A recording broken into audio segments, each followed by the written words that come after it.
Welcome everyone to another episode of Coffeebar, the podcast where we provide you with the 20% of knowledge that drives 80% of the outcomes in your life. And today that 20% is about sleep. And we're very excited to welcome Pat Byrne today to our podcast. He's a well-recognized sleeping expert who has worked with a range of sports teams, individual athletes, and companies from all over the world. And he's also the author of the book Inconvenient Sleep. Pat, thank you so much for joining us today.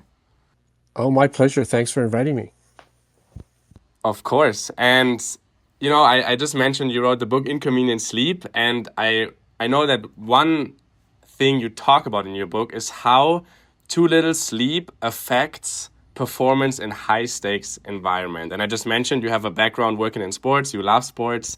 Can you give us one real life example where you saw or where you have experienced better sleep improving performance and results? Yeah, absolutely. So prior to 2008, there were no professional sports teams or even Olympic teams in the world using sleep to improve their performance. And the Vancouver Canucks, which is the National Hockey League here in Vancouver, invited me in 2008 because they have a terrible travel schedule. They're on the West Coast, and virtually all their games they have to go to the East Coast for, which is pretty bad travel. And they've historically had very, very bad road record. In the National Hockey League, teams play 41 home games and 41 away games. So they have 41 games where they have to travel. And so they said, well, what can you do about this? And I said, well, let's use some new technology that had not been used before that my company had created. It was called Sleepwatch at that time. And it was pre-Fitbit. It was pre-Aura, all of these, that's sort of endemic now, but had never been used before. So what we started to do is measure the players' sleep and work with them individually to improve their sleep. And we use that sort of aggregated data to help the team travel better, right? And so they play often back-to-back games, or they'll finish a 4 or 5 game road trip, but in New York, and they used to fly back all night, right? And then they would lose the next few games because they'd lost so much sleep. So we tried to incrementally change some of those habits to improve their sleep. And what happened with that team, within 2 years, they led the entire National Hockey League in road wins. And for the first time in their history, and even up to now, they won what's called the President's Trophy, which is the highest points in the season for any team. And that's never been surpassed. Wow. That's huge, huh? Yeah, it changed. We were the very first sports team in the world to use sleep. Now everybody's trying to do it. Quite frankly, most of them don't know what they're doing. So it's a bit embarrassing, but because we use not only sleep watches but some very sophisticated U.S. Air Force, U.S. Army technology that's now used by airlines for travel and those sorts of things. So we were using some very, very advanced technology at the time. Besides the technology you used back then, what other factors were like part of that, success? When I'm talking about that, I'm thinking about like maybe a good sleeping routine before going to bed, or what else was part of that success back then? Yeah, one of the big challenges in professional sports is most of the games, particularly in the NBA and NHL, are played in the evening. And so you've got 15 or 20,000 people screaming at you for hours, and then you get off the ice or off the court and you can't get to sleep. Right? And so that's one of the big challenges. So we actually we had a sports psychologist from Boston University there, Dr. Zukowski, and who's written quite a number of books in this area. And he worked on breathing techniques and some psychological things that, quite frankly, I don't quite understand, but it worked. And so he would put the players in quiet rooms after games and to lower down their metabolism, lower their systems down. And we got them to sleep an hour faster than they would normally get to sleep. So we were employing, the other thing that we did was, historically in the National Hockey League, when teams traveled, they would pair players together to sleep in the same room. And so I asked, why do you do that? And they said it's just history. That's the way it's always done. And so the team said, well, it's not a money issue for us. So the players now got their own rooms, which also improved their sleep. And now that actually got built into the next contract for all of the players across the league. Wow. So it's also about logistics. Like when you mentioned, like they play late at night, and then maybe instead of, hopping on the plane, you change their schedule a little bit to help them with the sleep, right? Right. And one of the other things, because we brought in the entire team. So sleep is much like hockey, is a team game, right? And so when they play back-to-back games, they'll finish a game usually 7, 9:30, something like that, 10 o'clock at night. And then they have to get on a plane and fly to the next city because they have a game the next night. And it typically takes a hockey team after the game is over, 2 to 3 hours or longer to pack up all the equipment, get everybody to the airport through security to take off. What the Canucks did was they partnered with the team they were playing against, and their people came in and helped them pack up all their equipment. And so, and they brought security airport security into the arena, into the basement. And so they went right from their dressing room through security onto the bus. The bus went out onto the tarmac, and they loaded their stuff up and they were gone. So they went from 2 to 3 hour window to a 1 hour window. So by the time the game was over, they were wheels up, flying to the next city within an hour. And that gave them an extra hour of sleep every night. So you're right. It's logistics. I treat sleep as a team game. So yeah.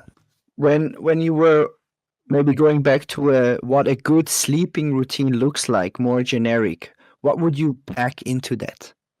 Right. So that's a really difficult question, because not only is everyone's sleep different, but it's how people perceive sleep, right? And I think, one of the things that people really get wrong about sleep and this whole process is that they treat sleep, particularly poor sleep, as a disease.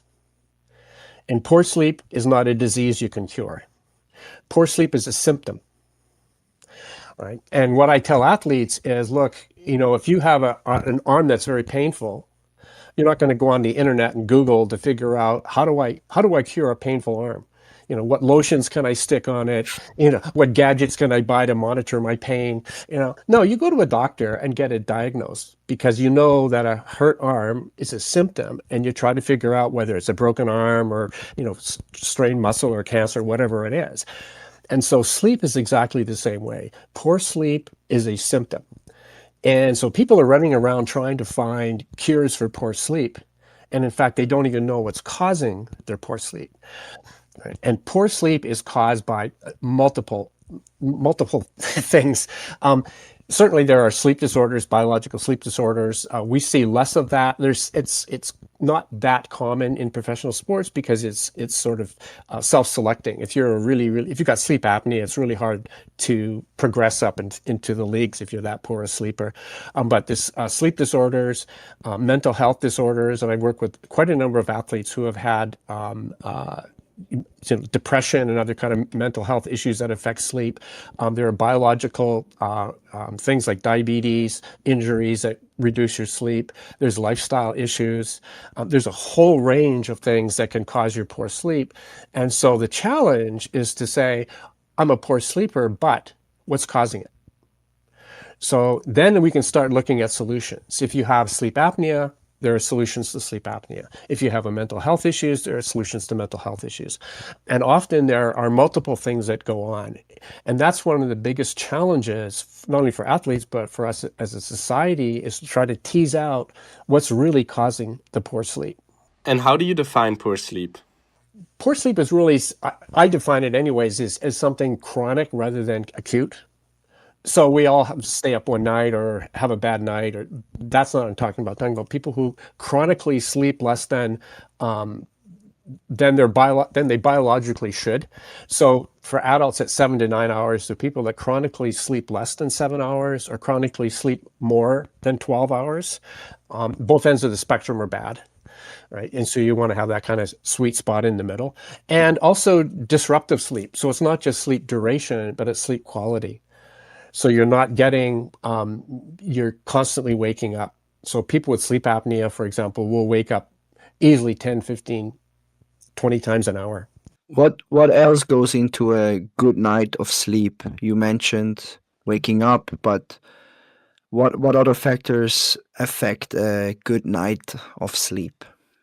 It depends what's called your sleep architecture. So we go through various phases of sleep. And so particularly when you use alcohol, you look like you're sleeping.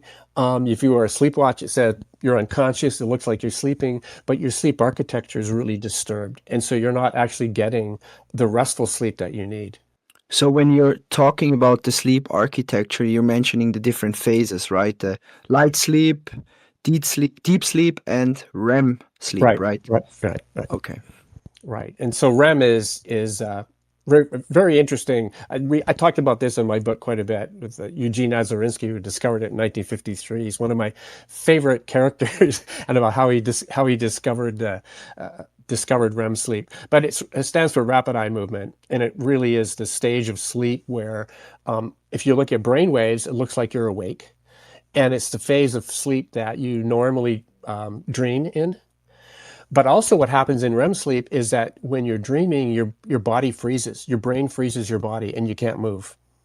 The only thing that's moving are your eyelids. And so that's to prevent people from acting out their dreams. And there's actually a sleep disorder called REM sleep disorder where that's broken, and people do act out and they thrash around and they hurt themselves and their bed partners. Wow. Yeah. And in fact, narcolepsy is actually a form of REM sleep. So you understand narcolepsy, people will spontaneously just fall down, and they thought they were going into convulsions. What's happening in that is that people are actually spontaneously going into REM sleep. And so their body freezes, they collapse, and they actually dream. So they think they're hallucinating. So there's a lot of sort of sleep disorders that people may or may not know about, right? And people, even for simple things like sleep apnea, people just don't get tested. So, and then, I mean, obviously we know alcohol is not good for sleep. What else would you recommend doing? Like when you work with athletes or other professionals, do you talk about like a bedtime routine with them? Is that something you do? I talk to them about, for them, try to create one individually for themselves, because everybody is different. Some people like to have a hot bath. Some people like to read a book. Some people like to watch televisions, but have some way to calm yourself down. And consistency is the biggest friend of sleep.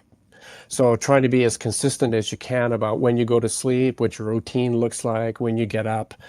And that's not easy for professional athletes who get jerked around all over the place. Football players, where they play one game a week, might be a bit easier. And baseball players, even though they play a lot of games, they'll stay in one city for 4, 5, 6 days. Right?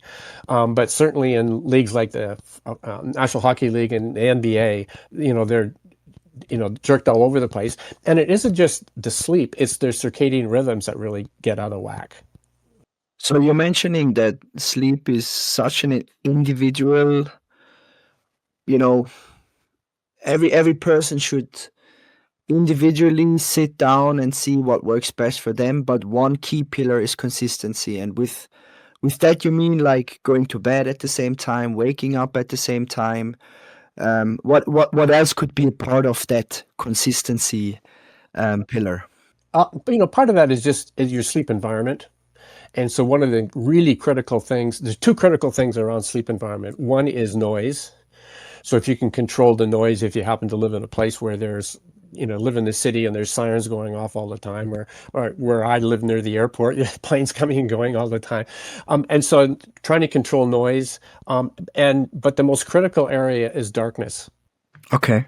Having a completely dark room. And the researchers that I've talked to basically say, look, if you can hold your hand a foot away from your face and you can still see your hand, it's not dark enough. Too bright.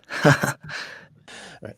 And so, and I know people who claim that they can sleep with the blinds wide open, and they do sleep, but they don't sleep. And then they complain that they don't sleep long enough. I'm going, well, guess what? The sun comes up, right? And if you happen, because it's very normal in our normal sleep cycles to get when you're top of the curve in their REM sleep, you're very close to waking up. And some people do wake up and then fall right back to sleep again. You don't even recognize it. But if you have a bright room, the light can get through your eyes whether you open your eyes or not, right? And it starts reducing the amount of melatonin your body's producing, and it'll start to wake you up. So it's designed to try to help you, having a dark room to keep you asleep. What about the room temperature? Is this also a topic? Yeah. Again, that's a personal thing for people, and I try to get them. And sometimes if they room with people, they don't always agree on that, or certainly the comfort of the bed, soft, hard. I've had players call me up saying, "I'm trying to buy a new mattress, and what kind should I get?" And I go, "Well, lay on the bed." And so it is very personal, right? And a lot of this is not just about the sleep environment, but a lot of it is about understanding your own body, understanding what your own circadian rhythms are, understanding what your own personal sleep needs are.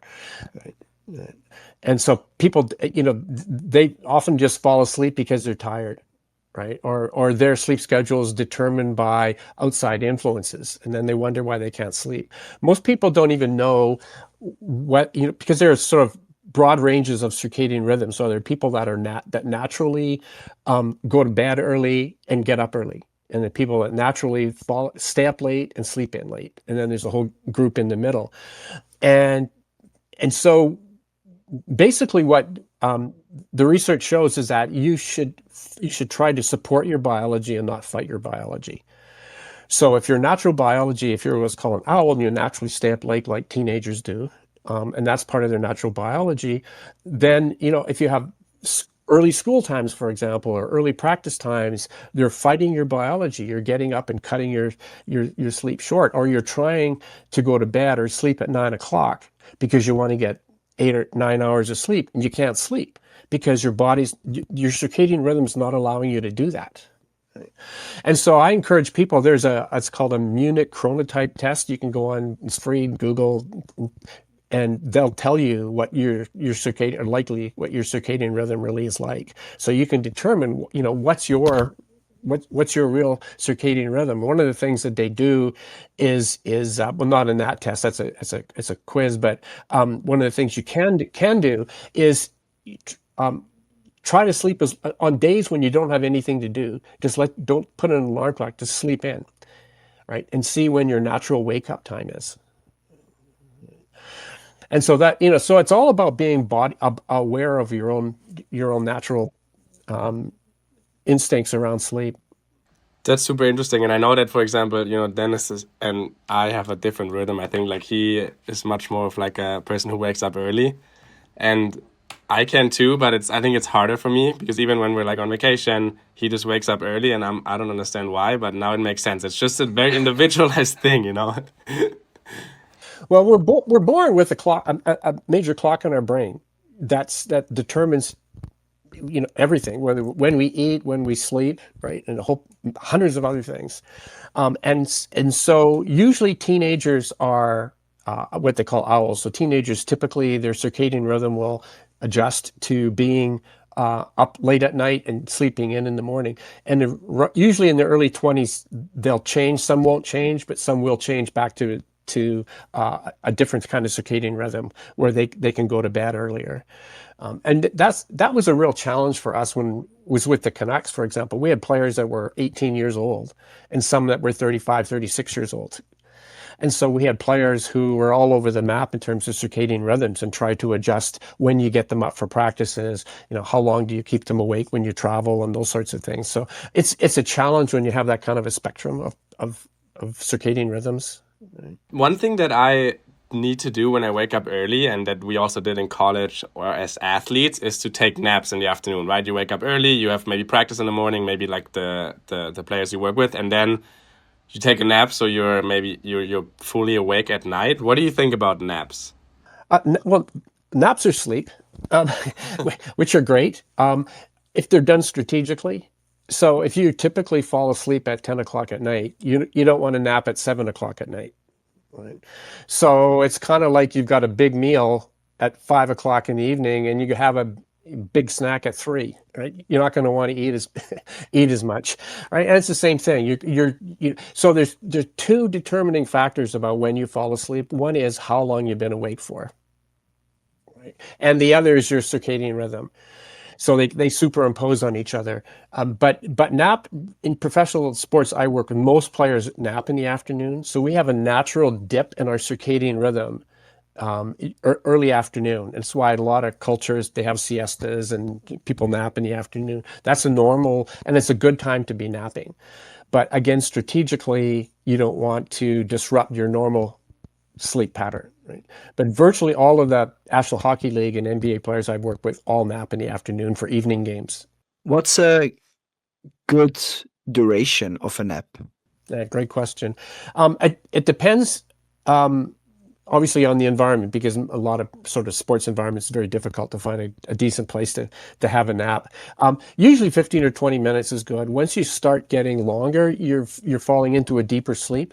And then when you wake up, you're groggy. You get what's called sleep inertia. I know that. Yeah, I'm like that. I can't nap because I always seem to jump into a deep sleep right away. And every time I wake up from a nap, I'm just wrecked for hours and hours and hours. So, but a lot of people can do it, and napping is good if it's done strategically. Isn't there also a thing where like people take an espresso shot right before they take a nap? So for like 15 to 20 minutes, they're like napping, then they wake up and then the caffeine kicks in. Is that like a real thing or is this like more hype? It's been around for more than 20 years. Actually, CNN did a program on sleep with Sanjay Gupta many years ago, and we really talked about that around drivers. He's saying if you're getting tired, so pull over somewhere, park by a cafe or whatever, have a coffee, and nap for 20 minutes, and it'll take 20 minutes for the caffeine to kick in, and it'll wake you up. Okay. Yeah. Makes sense. But it depends on the individual and how you process caffeine. Okay. Because everybody's different. If I have any coffee after, so my body's really slow at removing caffeine out of my body, and so if I have any coffee after noon, I can't sleep at night. Okay. So there's the thing about the individual, how you perceive, how you react to certain elements. So caffeine for you in the afternoon is a no-go. Absolutely. I would be up to 2 o'clock in the morning if I had even one cup of coffee at noon. Interesting. What does the science say? Like, what is like a rough ballpark of when to stop taking caffeine or having a coffee? It's real. I don't encourage it any time in the evenings, but I know people who sleep well and have coffee before they go to bed.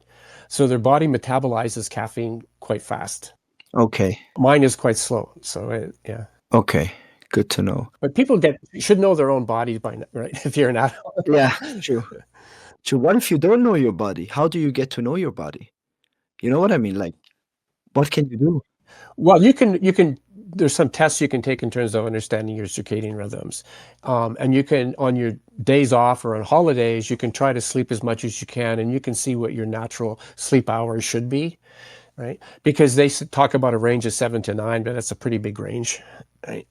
And so some people naturally just sleep 7, some naturally would sleep 9, right? So all of those things, in terms of things like caffeine, you can have a cup of coffee in the evening and see what happens to your sleep, right? Well, I did actually yesterday, and I was able to sleep really, really well. So, but I mean, I was also super tired because we had a game. But yeah, I feel like I can handle caffeine pretty well.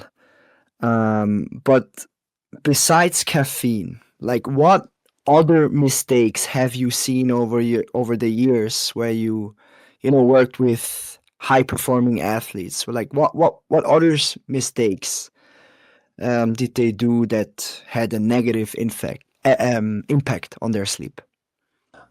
Well, some of it is just what I call lifestyle issues. So the choices that they make in terms of, staying up late, and really misunderstanding how long it takes to recover from lost sleep. And so, one of the first things I do when I work with professional sports teams is education. Right? So we sit down, the entire team, not just the players, but the coaching staff, the training staff, often sometimes the owners of front office, and we all spend an hour or two. We talk about sleep, and so we all operate off of the same level of information. So when you try to implement changes, everybody understands what's going on.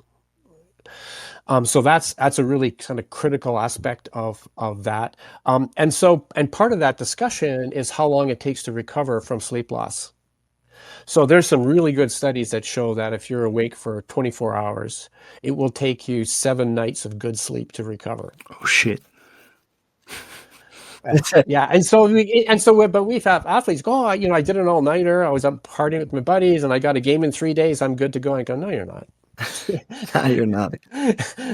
And we can test your reaction time. You can use a PVT or psychomotor vigilance task, and you can check their reaction time and say, no, you're not. Right. And so that's one of the misconceptions I think around, particularly for athletes, is just how long it takes to fully recover from sleep loss.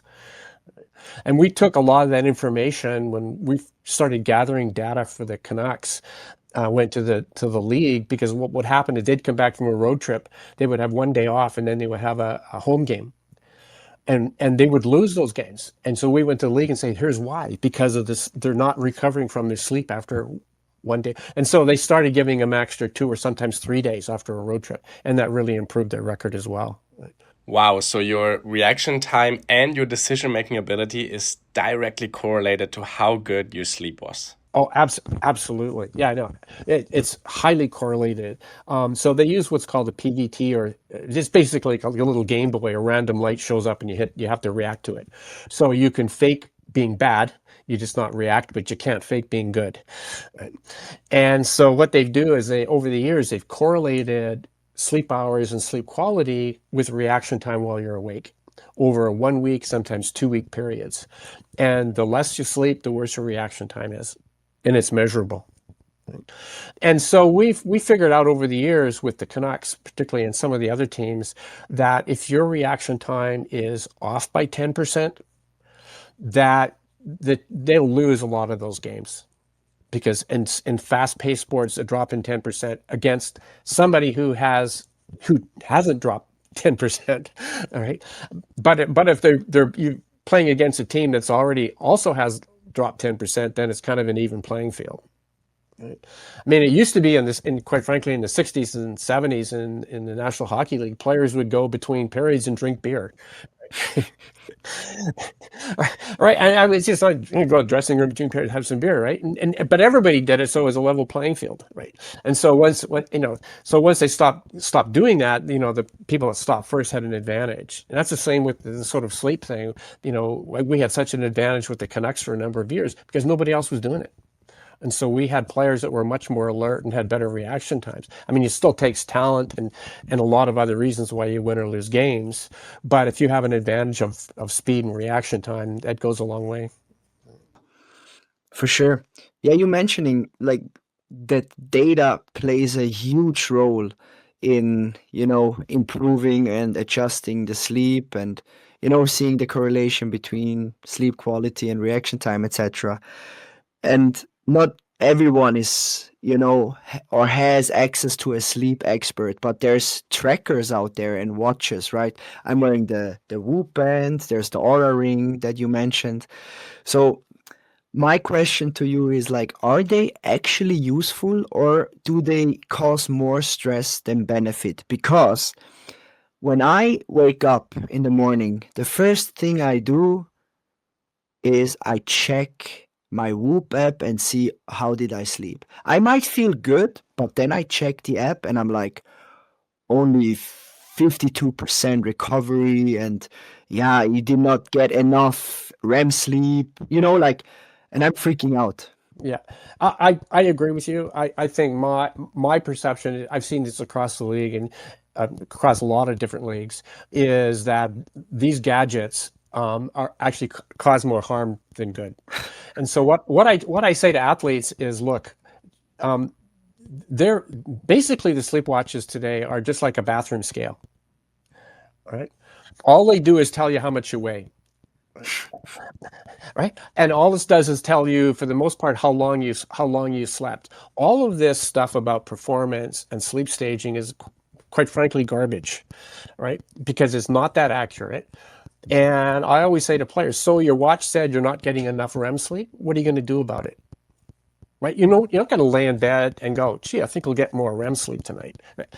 And so it's giving you useless information and, quite frankly, not very good information. And so because quite frankly, I mean, my company invented the very first sleep watch has been used in sports. And we never let the athletes, the reason we didn't take over the industry from Fitbit and the rest of those people, because we didn't want people to get the kind of information because we thought it was useless to them. So we used the data personally as one-on-one with the athletes. They didn't get to see much of the data. I would sit down with them and say, okay, let's talk about your sleep, not last night and the night before. Let's look at trends. Right. And so let's look at how, your sleep, you're starting to get less sleep than now. So let's figure out what's going on with you. You need to kind of increase it. So we're looked at longer term trends, like a week trend, 2-week trends, not one single night. Right. And then so what I say to athletes when we talk about improving sleep is a marathon, right? It's not a sprint. Right. And it's a bit like, because I frustrated. I work with some athletes that make like, I don't know, $20 million a year. All right. They go, I can't sleep. I'm going to buy this expensive gadget. And I tried this, I tried it. I go, I tried it for a week and it didn't work. I say, what it's like going to the gym and say, I was in the gym all week and I'm still not in good shape. Right. It takes time and persistence and planning to improve your sleep. And so people who trying to improve their sleep as a sprint are rarely successful, right? Any more than you trying to get your body into good physical condition in a fast way. It doesn't work. So would you say that the players that are good sleepers are also really good performers? Oh, absolutely. I mean, all of the, and I don't mind saying this publicly, all of the top performers on the Vancouver Canucks team when I was there were all the best sleepers. And we could tell at the beginning of the season, because before they had their core players, but then there was a lot of peripheral, half a dozen or more peripheral players who were trying to compete for positions. And we could always predict who was going to make it and who wasn't going to make it, based on their sleep. Did you do that? Predicting? I did it with myself and within our company, but we didn't tell the coaches. They didn't need to know that stuff. They pick players who perform. I don't tell them how they perform. Makes sense. So which teams did you work with, if I may ask? I'm curious. Well, I spent 7 seasons with the Vancouver Canucks, and I worked with the Dallas Mavericks and the NBA, worked with Seattle Seahawks when they won the Super Bowl. I worked with Brooklyn Nets, worked with the Tampa Bay Rays, done a little bit of work with the Yankees. I worked with a lot of college teams. I worked with Florida State University Women's National Championship Soccer Team. I worked with Canadian National Soccer Team, U.S. National Soccer Team. Currently right now we have... it's called the Richmond Olympic Oval, which is a legacy building from our Winter Olympics here, and where a lot of our initial national Olympic teams train. So I'm their sleep educator at that organization. It's the only organization like that in the world that is a sleep educator. Wow. I might need some education. Well, so there are 2 really big challenges in sleep as far as I'm concerned. One is just trying to figure out what's causing poor sleep. Right? And I had the luxury of working at Stanford with Maurice Ohayon, who headed this Stanford Sleep Epidemiology Research Center. And he created an AI program 20 years ago. It's brilliant. That you go through questionnaires. It's an AI computer asks you questions, and at the end of the day, it can tell you what sleep disorders you have, what mental health issues you have, whether you're organic diseases, and how much they contribute to your poor sleep. So he uses that for epidemiological studies, and so I work with him, and he helped me use some of that with athletes, which was really beneficial. So there's that. That's one thing. The other is helping people get the sleep that they need. And so one of all of these sleep watches, I don't care who they are, Oura Ring, any of them, all they do, they're just bathroom scales. All they do is measure what you're doing. They're not helping you fix anything. Much like a bathroom scale tells you how fat you are, they're not going to tell you how to get less fat. Right? And so there's only one product that's coming out that and I know a little bit about it because they've asked me for some advice on stuff, and it's actually a mask that measures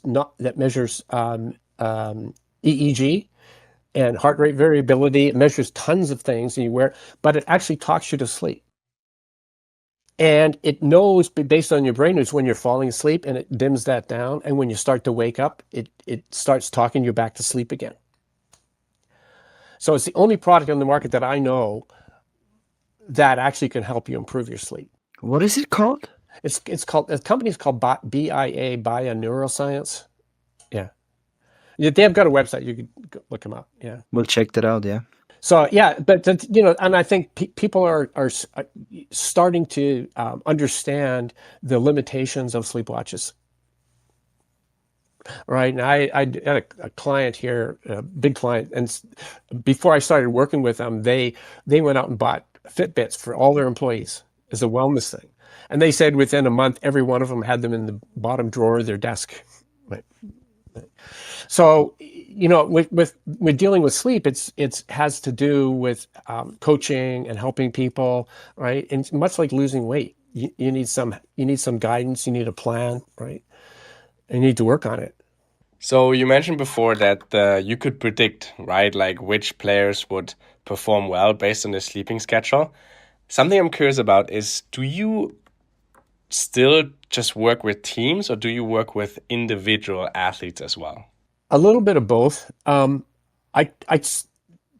of the interesting issue around teams, because a lot of them will get Whoop, or a lot of them already have other kinds of technology, and there's a huge problem with privacy around issues around sleep and who has access to the data, right? And so it's I've gotten a bit disillusioned working with teams around that, because they typically don't have people within their organization who know anything about sleep to help. And so the players are reluctant to talk to their team about sleep issues. I work with some high-level athletes, and I get that work through their agents. So they will go to their player agent and say, I can't sleep, I got problems, but I don't want to tell my team about it, because I got contract negotiations coming up. I work with a Major League Baseball young guy, first round pick, really good player. Went to his team and said, I've got some sleep issues. So they contacted me, and I worked with the guy. And I went back to the team, and the doctor said, he's got sleep apnea. It's not a big thing, right? You just get him a CPAP, right? He'll be fine. They traded him the next day. Right. And so I was pretty soured on how teams kind of react to those kinds of things, and it affects the contract negotiations. And so what we did with the Canucks when we started, and the management were very keen on this, is they didn't want to know any individual data. I was the only one, myself and the individual player were the only ones that knew about their data. No one else knew about it. I would take the collective data I would work individually with the players, but I would take the collective data and say, okay, based on this, I would recommend you not get the players up early this morning, right? Let them sleep, right? Get these guys, because there are people, some of them, or enough of them, aren't sleeping enough, right? So those kinds of things, right? So sleep's become a really difficult area, much like other biometric data around sports, is who has access to the data, and all these sort of privacy issues. My daughter was my co-author on the books.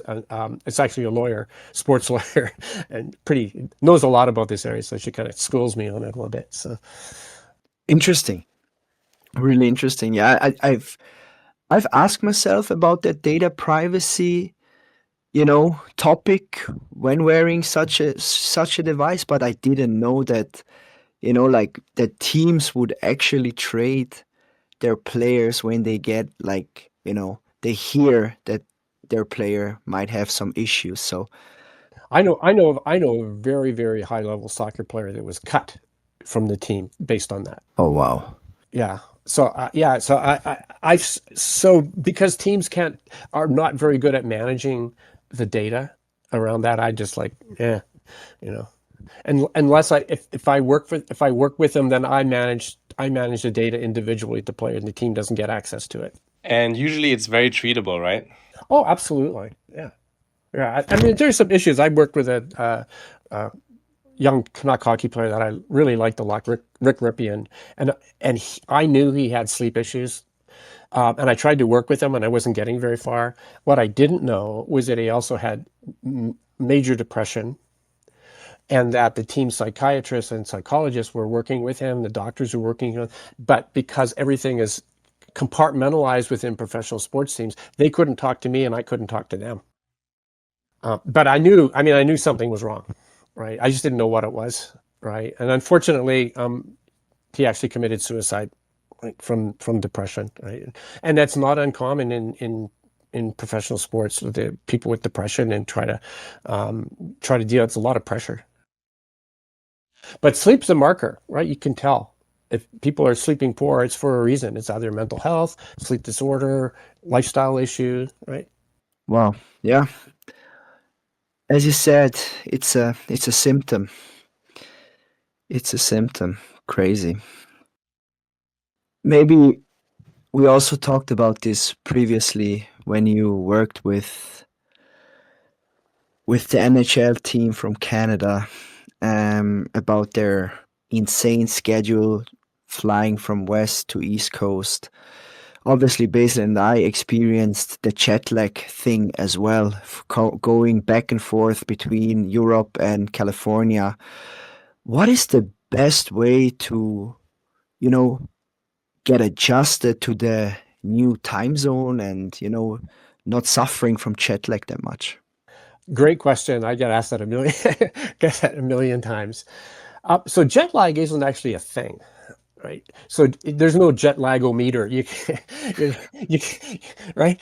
So jet lag is a combination of sleep loss, dehydration, and and the change in circadian rhythms, right? So your circadian rhythms are just out of sync with where you are, right? And so you can manage the sleep issues on planes, so you can plan ahead. So if you fly all night and get up and you land in Paris in the morning, you treat your night flight as bad time, right? And so there's ways to manage the sleep side of it and the dehydration part of it on the planes. The circadian side, you actually can't do anything about it. There's a major study done a couple of years ago, and they basically said you can't. And you can't because what happens is your circadian rhythm is influenced by light exposure. And so when light goes into your eye and into the central part of your brain, your brain is very slow to react to light changes. So there's two kinds. I mean, obviously, if you get flash, your eyes will flash. That's different. That's a different kind of process that goes on into your brain. And so it typically takes, is it one day? Forgotten. No, yeah, I think it takes like one day for every time zone you cross to do that.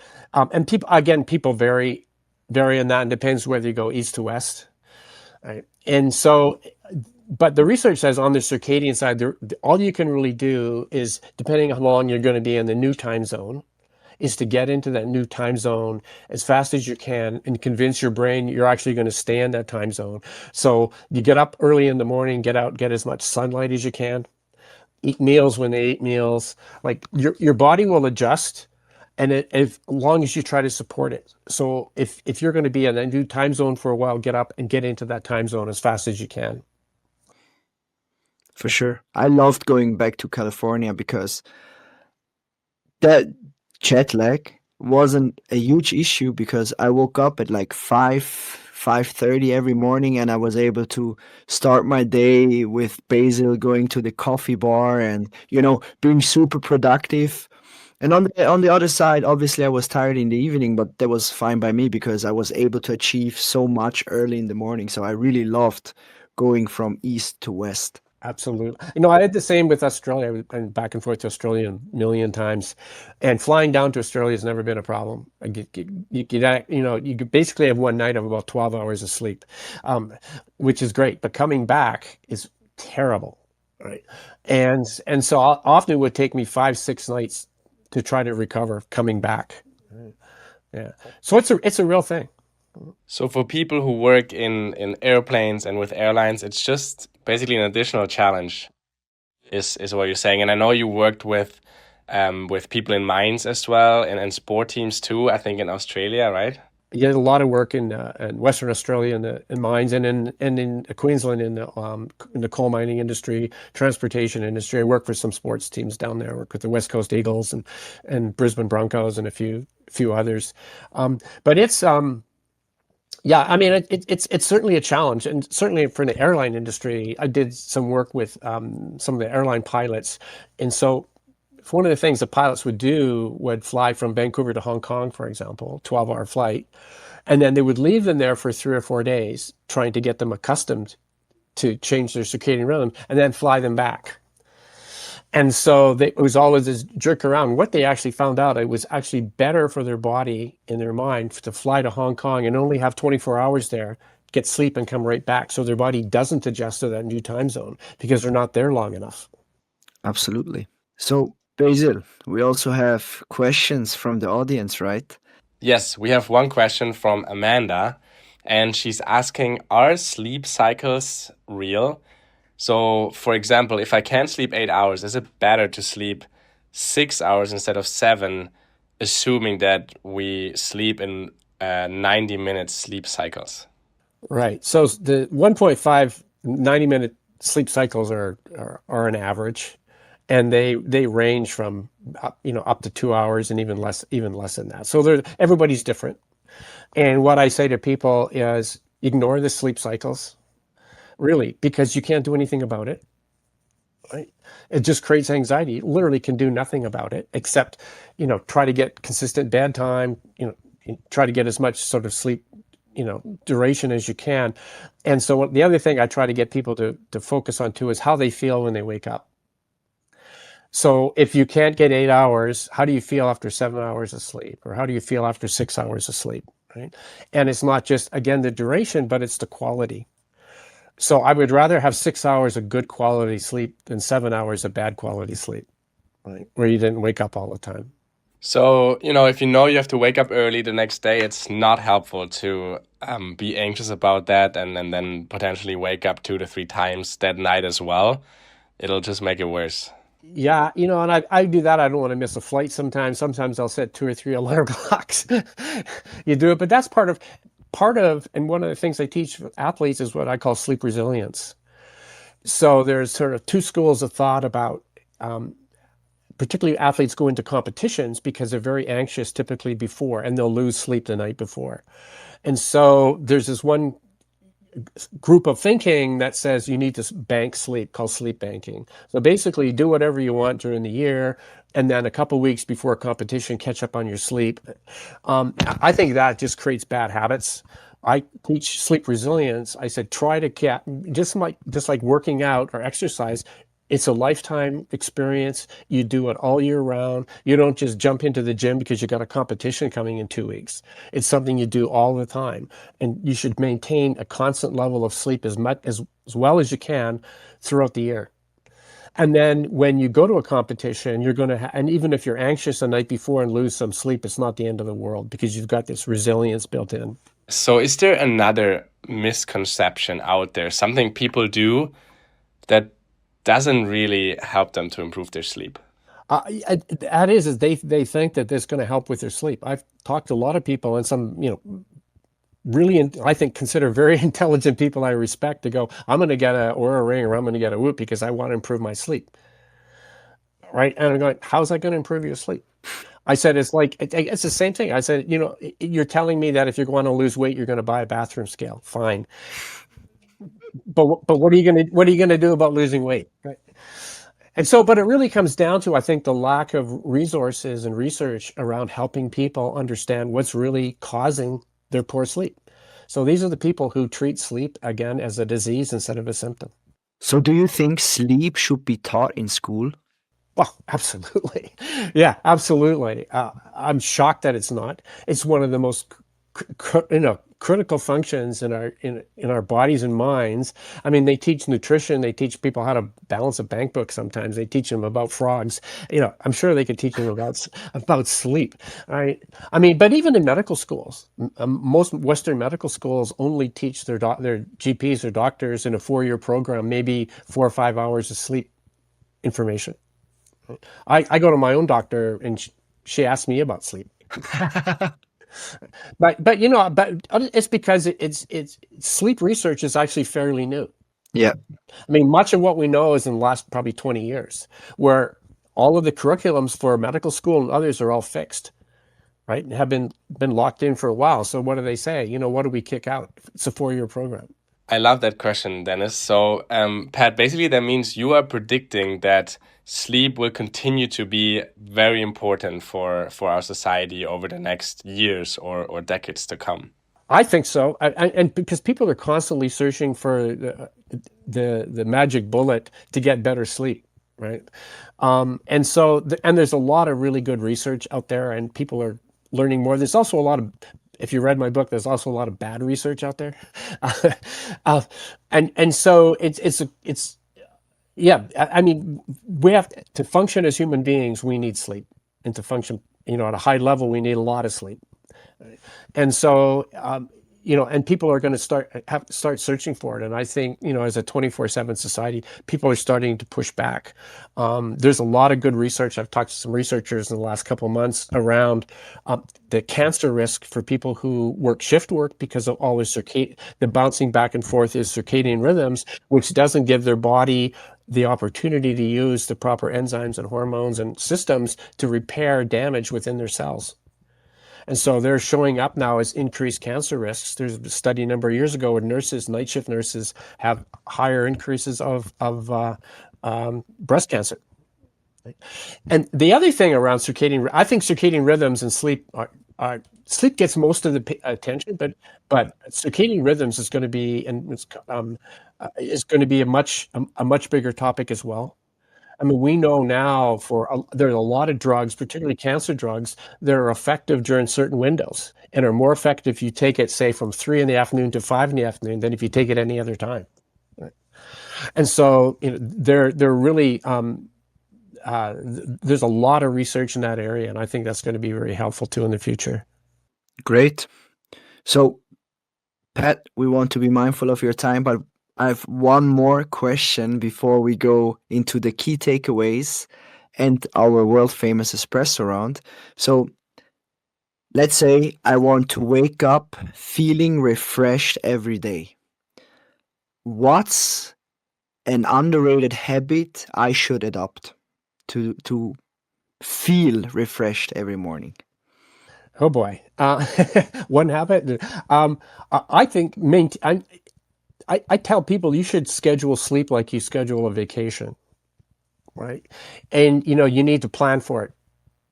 And so people just fall asleep when they feel like falling to sleep instead of actually understanding their own natural body rhythms and plan for sleep and try to get as much consistent sleep as you can, even though it doesn't happen all the time. But if you keep trying to do that, you'll get where you want to get. Good. Perfect. Oh, Basil, amazing stuff. Again, thank you so much, Pat, for your insights and your know-how. Definitely lots to take away for us, but also the audience. And Basil, if you could go ahead and share your 20% of today's session with Pat. Yes, I would love to. I mean, Pat, first of all, thank you so much for joining us. This has been just amazing and super insightful. The things that I took away, or the main things I took away, is that first, bad sleep correlates with a bad reaction time and maybe even bad decision making.